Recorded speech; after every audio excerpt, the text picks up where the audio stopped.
provincie heeft haar rol in het slavernijverleden laten onderzoeken. Maar of er ook excuses komen, is de vraag. Dat vinden we een brug te ver. Mensen die hier nu in de Staten zitten, die hier nu leven, hebben apart nog deel gehad aan het slavernijverleden. En verder in het nieuws vandaag. Kersentelers houden de adem in. En dit moeten we doen met de Zeeuwse zorg.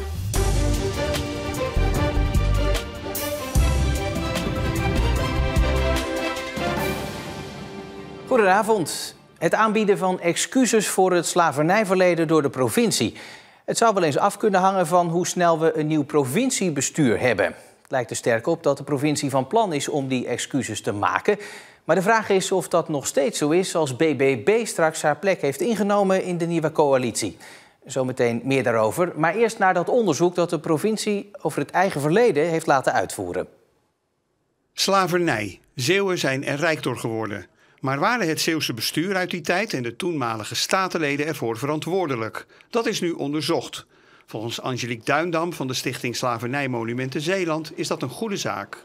Dat vind ik van wel, want als je misschien als provincie, ik weet het niet helemaal zeker, maar van zins bent om excuses te geven, dan zul je toch wel moeten weten waar je excuses over geeft.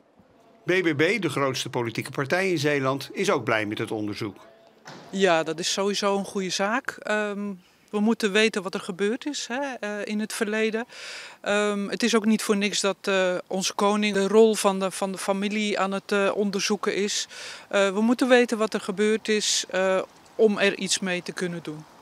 Op 1 juli wordt herdacht dat de slavernij in 1863 is afgeschaft. Middelburg en Vlissingen zullen dan excuses aanbieden. Maar wat doet de provincie? De verwachting is dat Zeeland excuses gaat aanbieden voor het slavernijverleden. Maar zeker weten we dat nog niet, want het provinciebestuur wil nog niets loslaten over de uitkomst van het onderzoek. Eerst moet er een beslissing komen. Ik weet het nog niet helemaal zeker, maar ik vermoed dat de bestuurders in die tijd aandeelhouders waren, groot aandeelhouders. En dus echt wel betrokken bij de handel met over mensen. We hebben hier het Zeeuws Archief, we hebben een heel dossier wat er eigenlijk open ligt, waar iedereen in kan kijken. En waarin je kan zien hoe de handel werd bedreven. En dan waren de bestuurders van hier daar echt wel betrokken bij. En dan zijn excuses logisch? Dan zijn excuses zeker logisch. Dat vind ik een brug te ver, dat vinden we een brug te ver. Mensen die hier nu in de Staten zitten, die hier nu leven, hebben apart nog deel gehad aan het slavernijverleden. Dus we denken niet dat dat noodzakelijk is. BBB vindt het voorgenomen kenniscentrum over het slavernijverleden wel op zijn plaats in Zeeland. Nog even hier aangeschoven is politiek verslaggever Marcel de Kranen. Ja, Marcel, dat onderzoek, waar draait dat nou eigenlijk precies om dan? Nou, de onderzoeksresultaten die weten we dus niet. Maar we weten wel wat de hoofdvragen zijn. En de eerste vraag is de huidige provincie Zeeland de juridische opvolger van het gewest Zeeland uit de tijd van de slavernij? Ja, als dat niet zo is, dan hoef je geen excuses aan te bieden, want dan heb je te maken met een ander bestuursorgaan. En dat zou een beetje raar zijn. De tweede vraag is, hebben de statenleden van toen zich op grote schaal ingelaten met die slavenhandel? Nou ja, als je die twee vragen met ja zou beantwoorden, dan zouden wellicht excuses op zijn plaats zijn. Ja, maar dan speelden een aantal dingen tegelijk natuurlijk. Hè. Nog minder dan een maand totdat de afschaffing van de slavernij wordt herdacht. Hè. Kitty Kotti, op 1 juli is dat. Ja, dan zou je zeggen, dat is dan het moment om het te doen. Tegelijkertijd spelen die coalitieonderhandelingen op dit moment. En dat heeft dus invloed op elkaar. Ja, dat heeft invloed op elkaar. Kijk, Middelburg en Vlissingen gaan excuses aanbieden op 1 juli. Kitty Kotti, de afschaffing van de slavernij. Dat is ook de meest logische datum. De provincie heeft nu dat onderzoek laten doen. Op dit moment, ja, ook niet zomaar, denk ik dan. En het zou inderdaad een logisch moment zijn. Formeel zeggen ze daar dus niets over. Hè? Ze zeggen niet van, we zijn het van plan of we zijn het niet van plan. Dat blijft stil. Ondertussen heb je die coalitievorming. Er vormt zich nu een nieuw bestuur met als grootste partij de BBB. Nou, je hebt net gezien, BBB is niet van plan om excuses te gaan aanbieden voor het slavernijverleden. Maar BBB wordt wel de grootste partij, of is de grootste partij, en zit straks met 2 gedeputeerden in dat provinciebestuur. Ze zitten nog niet in het huidige provinciebestuur.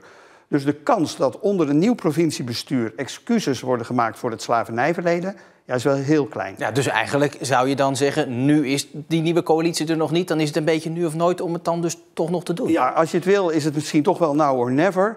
De provincie zal op een gegeven moment ook wel met meer duidelijkheid en met meer openheid moeten komen. Want zoiets moet je ook nog voorbereiden. Ik neem niet aan dat ze op 30 juni nog eens komen met het idee van laten we excuses aanbieden voor het slavernijverleden. Dus de komende weken weten we hopelijk meer.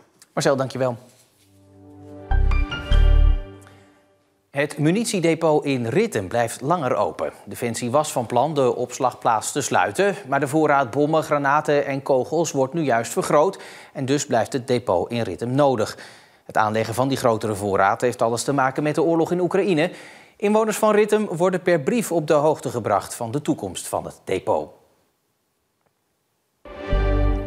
Het station van Arnemuiden is door vandalen beklad met rode stiften. Ramen, bankjes en een prullenbak zijn volgekrast. Het station is trouwens al vaker doelwit geweest van vandalen. 2 jaar geleden nog werd het station voor €20.000 beschadigd. Het was toch een leeg plekje en nu staat hij weer terug, dus dat maakt het weer een beetje compleet. Na 5 jaar afwezigheid is het rode torentje van Middelburg weer terug van weg geweest. Sinds vandaag schittert de mini Lange Jan weer boven de ingang van Café Timpaan. Nou, het staat zoals hij er hoort te staan, in mijn ogen. Maar dat zijn de ogen van degene die er aan gewerkt heeft. Ja, persoonlijk ben ik er blij mee. En wat de rest ervan vindt, moet echt ieder voor zich uitmaken. Het werk van de restaurateur heeft meer dan 90 uur gekost. Het valt in de smaak. Hij is weer op zijn plek, hè? Dus het pand is weer compleet. Ik weet niet beter, ik ben echt in Middelburg dat hij er altijd op stond. Wat betekent dit torentje voor Timpaan? Ja, het is onderdeel van het pand. Dus voor het café niet zoveel, maar voor het pand wat erbij hoort, hoort het torentje er wel bij. Ja. En straks in deze uitzending aandacht voor het burgerberaad over de zorg. Hun werk zit erop, maar wat zijn hun bevindingen? Maar eerst een spannende tijd voor de kersentelers in Zeeland. Door het koude voorjaar is de oogst later dan normaal en ze mogen een bepaald bestrijdingsmiddel niet meer gebruiken.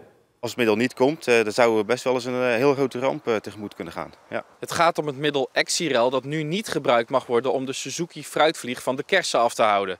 En als die vlieg er eenmaal is de schade enorm voor telers. Ook vorig jaar hebben wij daar best wel schade van gehad in het vroege seizoen. Omdat ook toen de middelen te laat vrijgesteld waren. En dan zie je de eerste rassen zie je echt wel schade. Ik maak me inderdaad wel heel erg zorgen. Niet alleen ik, ook mijn collega-telers. De fruitteler beschermt zijn oogst wel op andere manieren, zoals met netten, maar dat houdt de insecten niet altijd buiten de deur. Elenbaas baalt dat hij geen Exirel mag gebruiken. Ten eerste is dat natuurlijk zou dat een heel groot probleem op kunnen leveren doordat we oogstderving hebben.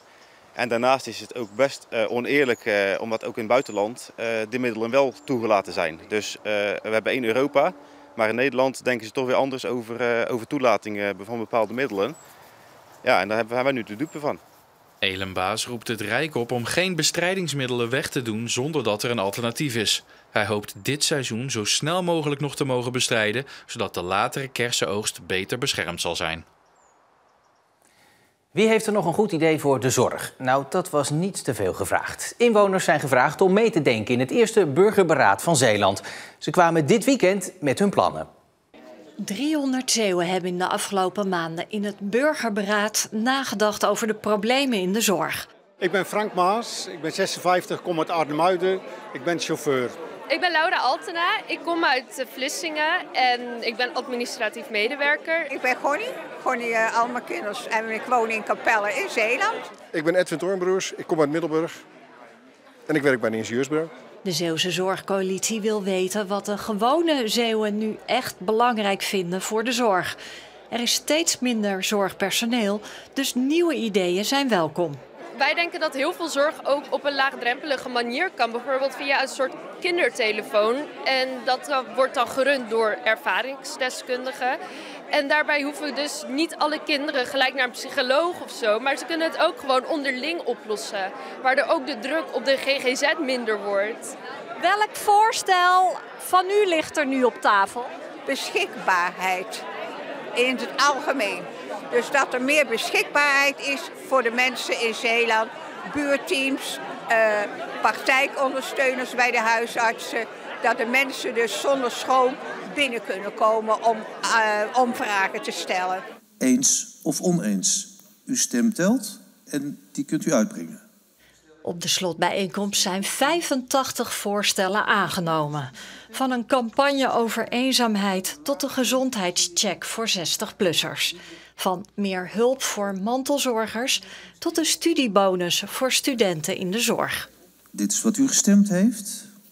Nu heeft u meegedaan hier aan het burgerberaad. Hoe vond u het? Super inspirerend. We hebben heel veel leuke mensen ontmoet en het is gewoon heel fijn om gewoon je steentje bij te kunnen dragen. Iedereen die schopt tegen de maatschappij kan dus nu zijn mening geven. Dus dan kan je ook niet meer zeggen van ik ben er niet bij betrokken geweest. De voorstellen van het burgerberaad gaan nu naar de Zeeuwse Zorgcoalitie. Kan het ook echt door zo'n zorgcoalitie waargemaakt worden? Hè? Er zijn natuurlijk allerlei voorstellen gedaan om dit te verbeteren en dat te stroomlijnen en dat te versnellen en daar geld in te pompen. Maar waar kun je nou echt die verandering hebben? Daar ben ik wel benieuwd naar, dat gaan we zien. Er liggen nu 85 voorstellen uit het burgerberaad bij jullie op tafel. Gaan die allemaal meegenomen worden? Alles waar nu op gestemd is in het inwonerakkoord gekomen en die gaan we meenemen, die gaan we invoeren. Dat is de ambitie, dat is het uitgangspunt en dat hebben we de afspraak met de inwoners vandaag gemaakt. Nou, ik vind het heel belangrijk dat het wordt gedaan en dat er ook wat mee wordt gedaan. En dat niet alleen de mannen met de stropdassen en het geld erover beslissen. Na de zomer komt de Zeeuwse Zorgcoalitie met de eerste uitgewerkte plannen. Net als dit weekend was het ook vandaag weer een zonnige dag. En door de noordoostenwind was het opnieuw helemaal droog. Morgen vooral op Schouwen-Duiveland en aan zee af en toe wat bewolking. Verder weer een zonnige dag met een maximale temperatuur van 18 tot 22 graden. En door de week heen wordt het dan steeds een tikje warmer. Op onze site nu meer over klompenmaker Jaap Kramer uit Heinkensand. Met het vinden van een opvolger wil het maar niet vlotten, dus proberen ze nu iets anders. Hij zoekt vrijwilligers die kunnen helpen met allerlei taken in de klompenmakerij. En om iedereen te enthousiasmeren is er dan ook nog een klompenfestival op 24 juni. Meer daarover dus op onze site en natuurlijk ook in onze app niet te vergeten. Dit was het voor vandaag. Ik wens u een hele fijne maandagavond en natuurlijk heel graag tot morgen.